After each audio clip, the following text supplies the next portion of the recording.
Um, so a lot of the work that's happening in Detroit today reflects some engagement with or the lineage of Jimmy and Grace's ideas. So the Boggs School is an obvious example, but the way in which it is an example may not be quite as obvious. Because for those who don't know the story of the Boggs School, maybe Julia will talk about it some, but encourage you to learn more about it. But it was that relationship, as I understand it, that Julia developed as being the first volunteer for Detroit Summer, and other things which, including meetings that took place at the Boggs Center that led to the founding of the school. But in so many other spaces, that in terms of urban agriculture, community building projects, and other new work and new engagement with new work, new culture, new technologies that are taking place, people using technological advances to try to do local community production. Those, to me, are all ways in which these ideas, a lineage of these ideas have been taken root or have grown and developed their own components. I haven't seen scholars engage their ideas so much, but I think that may be starting to change. And there's a couple of ways I'll point out which I think that really, that work should happen. And one is around technology. The last conversation picked up on it a bit, and I think, Robin, at the end, your point that Jimmy's look at technology, and automation in particular, was saying there are new possibilities, right? And so that model of thinking, he was observing this change taking place. And in the 1950s, early 1960s, so I wasn't there, but from my study of those periods, automation was discussed in all quarters. And from the elites all the way down, people were discussing what are the big changes about automation. What was unique about Jimmy's analysis of automation was he was seeing this not just as this major problem of displacing workers in terms, or thinking about production and so forth, production levels, but he said we are coming into a new era, a new age, a new epoch. So in the video, he made the statement that I've lived through 3 eras: agriculture, industry, and automation.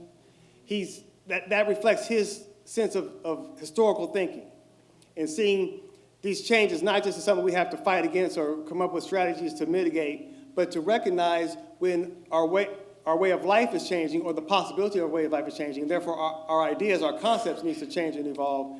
So particularly with automation, he said that we're entering a new epoch, a new stage in human development, social development, where we have the capacity to create all that we need without all of us working.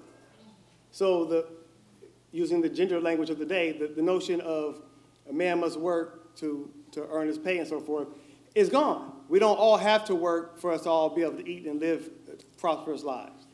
And the point was, we've got to, if that's the case, there are new concepts that we need. The old concepts we've had will not suffice. So, as to answer your question, I hope that scholars and others will continue to take up that example as what do we need now when, of course, we face the climate crisis, ecological collapse, and so forth. Secondly, I'll point out Jimmy and Grace's notion that they came to identify as the central contradiction in American society. And they tended to think about social struggle in terms of contradictions.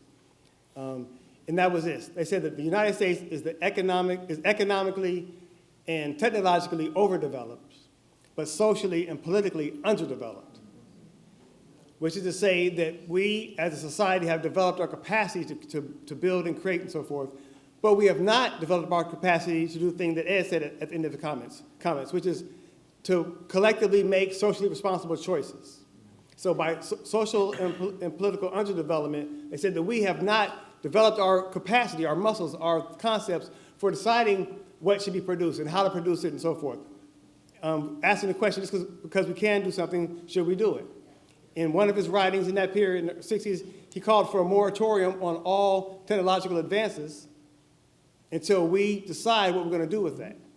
And even if he didn't mean literally we should do that, it was that type of thinking that we should not just move forward with the previous ideas of build what we can, advancing technology should go unchecked, but we have to decide what we're going to do with it, how we're going to do it, and let those choices drive our actions. Thank you. That's great.